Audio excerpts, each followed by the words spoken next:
The sky exploded in fury over the Virunga forest.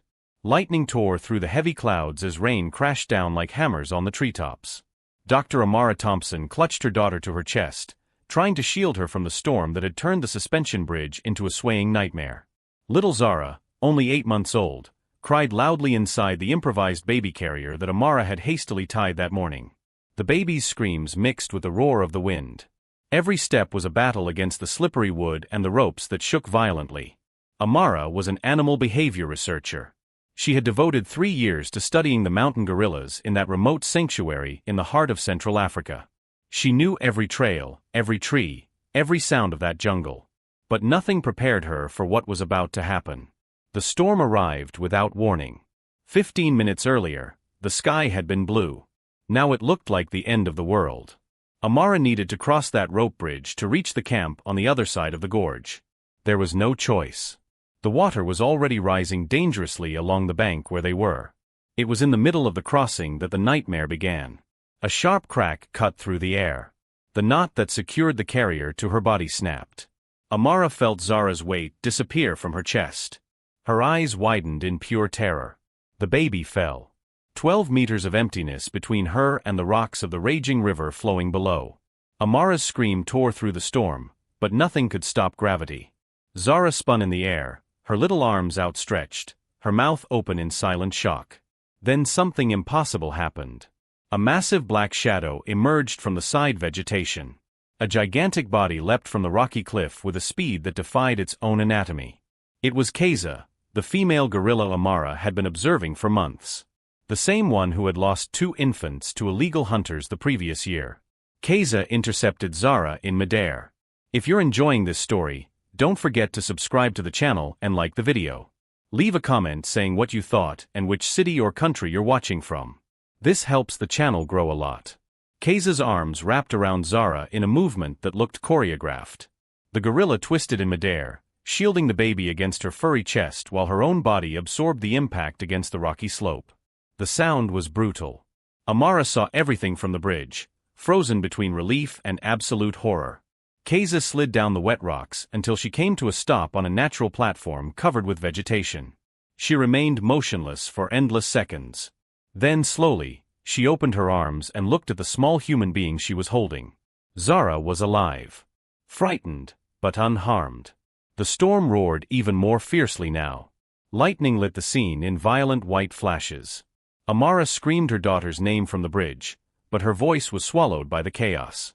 She tried to climb down the side ropes, but the downpour made any movement suicidal. The ropes were soaked, slippery like snakes. Keza rose slowly, holding Zara with an impressive delicacy for an animal weighing 180 kilos. The gorilla looked up, straight at Amara. There was something in that look. It was not aggression. It was recognition. Perhaps even understanding. Then Keza turned and disappeared into the dense jungle. Amara felt her world collapse.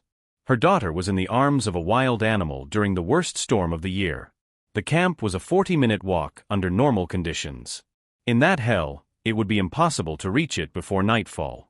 And night in the Virunga forest was deadly. But there was something else, even more disturbing. Keza was not just any gorilla. Amara knew her entire history. 2 infants dead in less than a year. The first poisoned by farmers who wanted to expand plantations. The second shot during a raid by hunters seeking illegal trophies. Keza had changed after that. She had become aggressive, distant from the group. The other gorillas avoided her. She wandered alone through the most isolated areas of the sanctuary, like a furry ghost carrying a pain no human could ever fully measure. And now this same wounded, traumatized gorilla had her daughter. Amara managed to cross the bridge when the wind gave a momentary break. Her knees were bleeding, her hands trembling uncontrollably. But none of that mattered. She needed to find Zara before darkness completely swallowed the forest. She followed Keza's tracks through the mud. Huge footprints, deep, spaced apart. The gorilla was moving fast, but not in panic. There was method in that escape. Amara knew the movement patterns of gorillas better than anyone in that sanctuary. Keza was heading somewhere specific. The rain eased into a heavy drizzle. The jungle smelled of wet earth and crushed vegetation. Amara pushed forward through vines and giant roots, her heart hammering against her ribs. Every shadow seemed like a threat. Every sound made her stop and listen. Then she heard something that froze her completely. It was Zara's cry.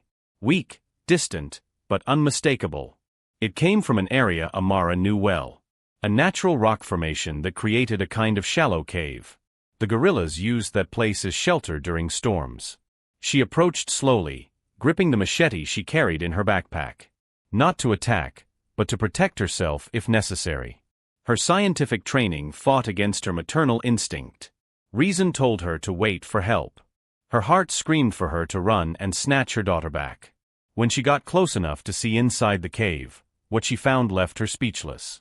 Keza was sitting on a pile of dry leaves she had gathered from the back of the cave. Zara rested on the gorilla's immense lap, wrapped in broad leaves that formed a kind of improvised blanket. The baby was no longer crying. She was quiet, almost relaxed. But the most shocking part was not that. Keza was feeding Zara. Not with milk, that was impossible. But she had chewed soft fruits into a paste and was offering small amounts to the baby with her thick fingers. Zara accepted it, swallowed, made faces, but kept eating. The gorilla had also built a barrier of branches at the cave entrance, blocking the cold wind that was still blowing outside. Amara took a step forward. Keza lifted her head immediately. Their eyes met, the eyes of the scientist and the gorilla. The silence between them was dense, charged with meanings that went beyond any barrier of species. The gorilla did not growl. She did not bare her teeth. She did not assume a threatening posture. She simply held Zara more firmly and waited. Amara felt hot tears run down her mud-streaked face. She slowly raised her hands, palms open, in a universal gesture of peace. Her voice came out broken, almost a whisper. Please. She is my daughter. Keza tilted her head slightly. She looked at Zara in her arms. The baby was asleep now, breathing softly, protected from the cold by the gorilla's dense fur. Then Keza did something Amara would never forget. She began to rock Zara gently. The movement was identical to what a human mother would do. Back and forth, in a hypnotic, ancient rhythm. The gorilla emitted a low rhythmic sound, almost like a guttural lullaby. Amara understood in that moment. Keza had not stolen her daughter. She had saved her. And now she was caring for her in the only way she knew. In the way she would have cared for her own infants if human cruelty had not torn them away from her. Hours passed. The storm finally ceased. Night fell over the forest like a heavy mantle. Amara did not try to take Zara by force. Instead, she sat at the entrance of the cave and waited. She watched Keza adjust the leaves around the baby when the temperature dropped. She saw the gorilla brush insects away with careful movements. She witnessed acts of tenderness that challenged everything she had learned about animal behavior. When dawn painted the sky in orange and pink, Keza finally moved. She stood up slowly, holding Zara against her chest. She walked toward Amara. She stopped just inches from her. And then, with a delicacy that shattered the scientist's heart into 1,000 pieces, Keza extended her arms and returned the baby to her biological mother. Amara pressed Zara against her chest, feeling her daughter's warmth, the smell of her skin mixed with the wild scent of the forest. The baby opened her eyes and smiled, completely unaware of the miracle she had just lived through. Keza remained there, watching. Her dark eyes shone with something that looked like sadness and peace at the same time. The gorilla touched Zara's face one last time. A brief, gentle touch, like someone saying goodbye to something precious. Then she turned and began to walk back into the jungle. Amara called out to her. Keza stopped, but did not look back. In that moment, the scientist made a decision that would change everything. She would not leave the sanctuary. She would not return to the sterile laboratory in the city. She would stay there, near Keza, and devote her life to protecting that forest and its inhabitants. In the months that followed, something extraordinary happened. Amara began to bring Zara regularly for supervised visits near Keza's territory. The gorilla always appeared. She stayed at a respectful distance, but watched the baby grow. Sometimes she brought fruit and left it near them. Other times she simply sat and watched, like a silent, furry grandmother. Zara began to recognize Keza.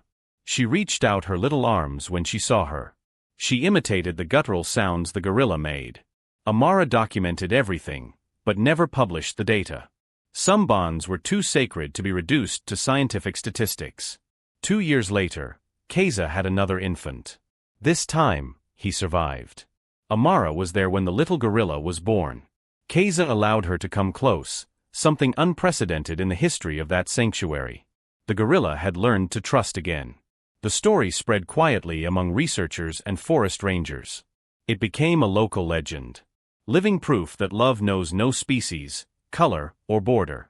That motherhood is a universal language written not in words, but in acts of sacrifice and protection. If this story touched your heart, subscribe to the channel and leave your like. Tell us in the comments where you're watching from and what you felt. Stories like this need to be shared.